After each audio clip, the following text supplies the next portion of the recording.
Daddy Letters. Season 2. Letter 36. Daddy to Daddy. Dear Ruel, my son, who may become your future son-in-law, and I had a heated debate about church traditions, and I told him that I remember you teaching a great series of Sunday school lessons on the subject.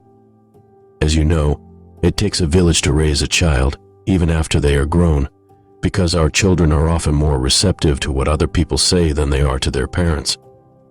I am sure you, like me, have told your kids something and they rejected it, but after hearing the same thing later from a stranger, come back to you repeating it as if it were new and exciting information.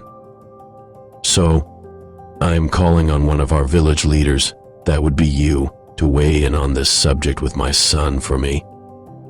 I told him to expect a letter from you. I think a letter is a good format for such a discussion because a letter lowers the guard, and it gives the receiver time to think about what is said without the distractions of body language or the tendency to concentrate more on mounting a defense than discerning the truth.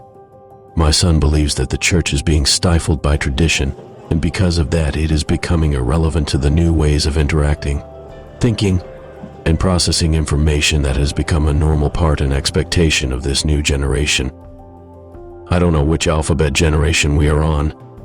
I know X is gone, Z is gone, and millennials are gone, but it doesn't matter what their label is now. The challenge is to make the gospel relevant to them and any alphabetic generations that follow. My son believes we are losing this generation of young people because we don't meet them where they are or appeal to their special needs. I argued that technology changes and drives new was to communicate, travel, eat, and live. But people have not changed and never will. Every generation needs love, meaning, relationships, survival, and truth. And as long as we change the mode of delivery without changing the truth, the sweet aroma of Christ will draw the young to him. I fear that sometimes certain methods carry with it a change in the message. Not necessarily, but often though unwittingly.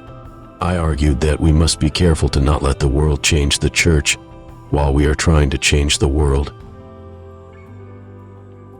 An analogy I gave was that if my buddy Ruel wants an apple pie, and we bring him a pound cake smothered in apples just because it is the latest rage, then we are letting the fad change us, instead of just giving Ruel a true traditional apple pie. And maybe we should focus on making it the best apple pie he has ever tasted, instead of changing the meaning of apple pie. I told him that too many churches are becoming entertainment centers attempting to attract young people into their doors. But I am not comfortable that entertainment is what Jesus had in mind as a platform for the gospel, worship, or edification. To help you hone your response, some specific areas of tradition he is concerned about are music, dress code, the role of women, order of worship, avoidance of controversy, taboo social subjects, digital tools for teaching, too much Bible and not enough application, age-appropriate worship and Bible classes, youth dances and parties, church leadership, non-worship youth activities, and outreach ministries. I know that covers a lot, but don't feel as if you have to address it all. I owe you one for doing this for me, Ruel. By the way, my son likes the nickname Jethro for you more than he likes Rowell. See how the young always want to change things for the sake of change. Sincerely, your future in-law. I hope.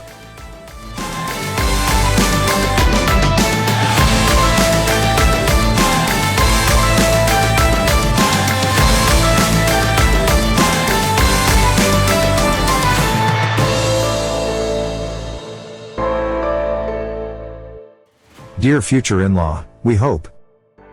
You have honored me with a biblically oriented nickname of Ruel, and I have been waiting for the inspiration to choose a moniker for you, and I finally have it. Henceforth I shall be christened Abraham.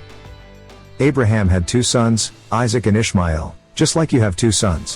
One son was a straight arrow, Isaac, and the other, Ishmael. God said in Genesis 16 verse 12 that he will be a wild donkey of a man, his hand will be against everyone, and everyone's hand will be against him.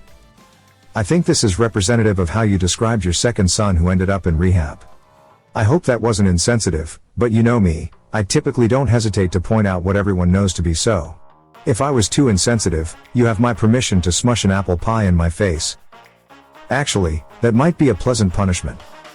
By the way, I will probably be just as insensitive with your son in my response. I figure since he is on his way to becoming a member of my family, he might as well get used to me. But I suspect my daughter has already warned him. So, Abraham, I am honored that you asked me to share my thoughts on this subject with your son. It is an important subject, and I hope I can do it justice so that you and I together can help develop him into a future leader in the church, who is guided by scripture, discernment, and knowledge. We have far too few leaders like that, too few like you. In love and respect, your good friend, and future relative, Ruel. P.S. Tell that boy of yours I said to get in line and drop the Jethro and follow in his father's tradition.